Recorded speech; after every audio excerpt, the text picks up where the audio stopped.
Good morning, dear friends. I have news for you. Israeli intelligence Mossad assassinated Iran's nuclear chief with remote machine gun. Jerusalem Post reported, quoted by New York Times. Fakhrizadeh was assassinated in November 2020 by Mossad's using a remote control machine gun, the New York Times reported on Saturday. According to the report, Iranian agents who are working for Mossad had parked a blue Nissan Zemyat pickup truck on the side of the road connecting the town of Absard to the main highway. The spot was on a slight elevation with a view of approaching vehicles.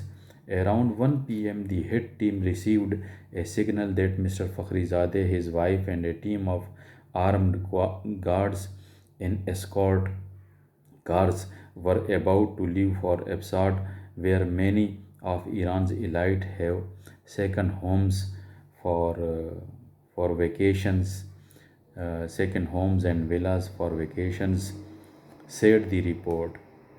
Next, the report details how the sniper who took out Fakhrizadeh did so remotely from Israel over 1,600 kilometers away, since the head squad had long ago left Iran.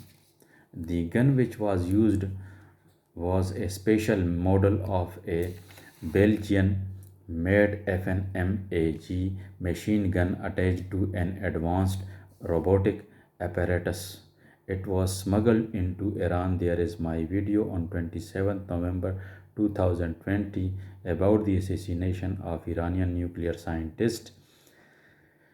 So it was smuggled into Iran in small pieces. It needed 6 months to smuggle into Iran. One thing was important, that explosives used to destroy evidence of the remote gun partially failed. The Jewish Chronicle reported details in the February 2021 the assassination of the plan of killing Fakhrizadeh, which was started in March 2020 and was completed with killing of Fakhrizadeh and General Soleimani, who was killed by US drone strike near Baghdad airport on Friday 3rd January 2020. Urdu language. دوستو، اسرائیل کی خفیہ agency Mossad نے ایران کے ایٹمی سائنسدان کو فخرزادہ جس کا نام تھا اسے خود کار بندوق کے ذریعے قتل کیا تھا. یروشلم نے رپورٹ دی ہے بذریعے نیو یارک ٹائمز کے. فخرزادہ کو 2020 کے نومبر میں خود کار ریموٹ گن کے ذریعے نشانہ بنا کر مارا گیا. نیو یارک ٹائمز نے رپورٹ دی ہفتے کے دن. رپورٹ کے مطابق ایرانی ایجنٹس جو کہ موساد کے لیے باقاعدہ کام کرتے ہیں، انہوں نے ایک نیلی نشان والی جو پک اپ تھی، زمیاد ماڈل کی جو پک اپ تھی، وہ اس روڈ پر ہائی وے پر کھڑی کر دی جو ابسار جو قصبہ ہے ایران کا، وہ ہائی وے کو کنیکٹ ہوتا ہے، جو جڑتا ہے ہائی وے سے. وہاں پر انہوں نے تھوڑی سی اونچی جگہ پر کھڑی کر دی. دوپہر کے 1 بجے موساد کی اس ٹیم کو پیغام ملا، سگنل ملا کہ فخرزادہ اور اس کی اہلیہ اور اس کے ساتھ مزید اس کے محافظ ابسارت کی جانب نکل پڑے ہیں. ابسارت وہ جگہ ہے جہاں کہ ایران کے جو اشرافیہ ہیں، وزیر وغیرہ ہو گئے یا کمانڈرز وغیرہ ہو گئے، ان کی گرمیوں کی چھٹیوں کے لیے تعطیلات کے لیے وہاں پر بنگلے ہوتے ہیں، دوسرا گھر ان کا وہاں پر ہوتا ہے، تو فخری زادے ادھر ہی اس طرف نکل پڑے تھے۔ تو انہیں جو موساد کی جو ٹیم تھی ان کو سگنل مل گیا کہ فخری زادے نکل پڑے ہیں۔ اگلی بات یہ کہ کس طرح سنیپر گن نے ایرانی سائنسدان کو اسرائیل سے نشانہ بنایا، یعنی 1600 کلومیٹر دور سے، یہاں تک کہ مارنے والے جن جو تھے وہ کب کے ایران کو چھوڑ کر نکل چکے تھے ایرانی سرحد سے۔ یہ بندوق جو تھی یہ اسپیشل ماڈل تھی، بیلجیم کی بنائی ہوئی FNMAG گن تھی، اور یہ اسپیشل ایڈوانس انتہائی ترقی یافتہ خود کار آلات سے لیس تھی۔ اس کے بارے میں میری ایک پرانی ویڈیو بھی ہے 27 نومبر 2020 کی، فخری زادے ایرانی سائنسدان، ایٹمی سائنسدان کے قتل اسیسینیشن کے بارے میں، وہ بھی آپ دیکھ سکتے ہیں۔ ایک خاص بات وہ یہ ہے کہ بارودی مواد نے کچھ ثبوت چھوڑا تھا، اور وہ بالکل جو ہے نا وہ ثبوت جو ہے نا ختم نہیں ہوا تھا۔ وہ ثبوت جو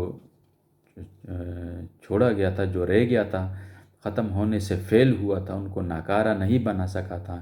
اسی وجہ سے ایران نے اسرائیل پر الزام لگایا کہ اسرائیل ہی نے یہ کام کیا ہے، اس ثبوت کی بنا پر کہ فخری زادے ایران کے ایٹمی سائنسدان کو مار کر نشانہ بنا کر قتل کیا اس کا۔ جیوش کرونیکل جو ہے انہوں نے بھی رپورٹ دی ہے، فروری 2021 میں اس کے متعلق باقاعدہ تفصیلی رپورٹ شائع کی۔ ایرانی ایٹمی سائنسدان کا قتل نومبر 2020 میں ہوا۔ اس کا پلان موساد نے مارچ 2020 میں بنایا تھا۔ اس خودکار مشین گن کو ایران کے اندر اسمگل کرنے کے لیے 6 مہینے کا وقت لگا، اور یہ ایران کے کسی پڑوسی ملک سے ایران کے اندر اسمگل کیا گیا، اور اسے چھوٹے چھوٹے ٹکڑوں میں جو ہے وہ ایران کے اندر اسمگل کیا گیا۔ پھر ایران کے اندر جا کے اس مشین گن کو باقاعدہ اسمبل کیا گیا، جوڑا گیا، لیکن جو ایران کا جو پڑوسی ملک ہے وہاں پر اسے لایا گیا، پھر وہاں سے اسے ایران کے اندر چھوٹے چھوٹے ٹکڑوں، جسے انگلش میں پیسز کہتے ہیں، اس کی شکل میں، چھوٹے چھوٹے ٹکڑوں کی شکل میں ایران اسمگل کیا گیا، منتقل کیا گیا خفیہ طور پر، اور پھر ایران میں اسے جوڑا گیا، اور اس عرصے میں 6 ماہ لگے تھے ایران اسمگل کرتے ہوئے۔ اور یہ موساد کی جو ٹیم تھی جس میں ایرانی بھی تھے، انہوں نے ایران کے اندر اسے اسمگل کیا، پھر اسمبل کیا، پھر اسے باقاعدہ وہاں پر فکس کیا، اس ہائی وے پر جو ابصار سے ہائی وے کو کنیکٹ ہوتا ہے اس راستے پر، کیونکہ وہیں سے فخری زادے نے گزرنا تھا اپنے محافظوں کے ساتھ، اور اس کے ساتھ ان کی اہلیہ بھی ان کے ساتھ تھی۔ فخری زادے کا مشن 2020 کے مارچ میں شروع ہوا تھا، اور یہ فخری زادے کے قتل کے ساتھ نومبر 2020 میں مکمل ہو گیا۔ اس کے علاوہ فخری زادے کے علاوہ جنرل قاسم سلیمانی کو بھی قتل کیا گیا بغداد انٹرنیشنل ایئرپورٹ کے قریب جمعہ 3 جنوری 2020 کو انہیں امریکی ڈرون کے ذریعے قتل کیا تھا، اور یہ امریکی ڈرون کے ذریعے سلیمانی کو مارنے کا حکم ڈونلڈ ٹرمپ اور اس وقت کے جو آرمی جو سربراہ تھے، افواج کے سربراہ جو تھے، انہوں نے یہ آرڈر دیا تھا کہ اس کو نشانہ بنایا جائے۔ اس طرح یہ دو جو بڑے کارنامے تھے ان کے، انہوں نے اپنے پائے تکمیل تک اس کو پہنچا دیا۔ اگلے ویڈیو کے لیے ہم دیکھیں گے آپ کے لیے کوئی نیوز۔ آپ کا بہت بہت شکریہ۔ خدا حافظ۔